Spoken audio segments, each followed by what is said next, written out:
என்ன இங்கு நடக்கிறது என்று தெளிவாக பாருங்கள்.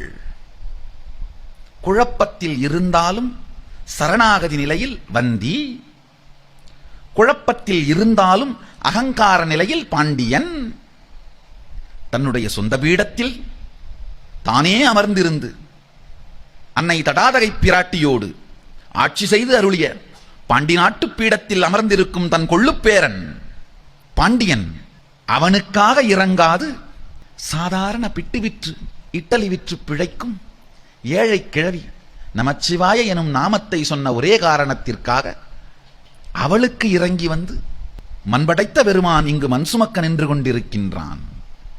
காரணம், அவள் குழப்பத்தில் இருந்தாலும் சரணாகதி நிலையில் இருந்தாள், இவன் குழப்பத்தில் இருந்தாலும் அகந்தை நிலையில் இருந்தான். நன்றாக தெரிந்து கொள்ளுங்கள், குழப்பத்தில் இருக்கும் பொழுது உங்கள் அகந்தை சார்ந்து எந்த ஒரு முடிவெடுத்தாலும் உங்களுக்கு அது பெருந்துக்கமாய் மட்டுமே முடியும்.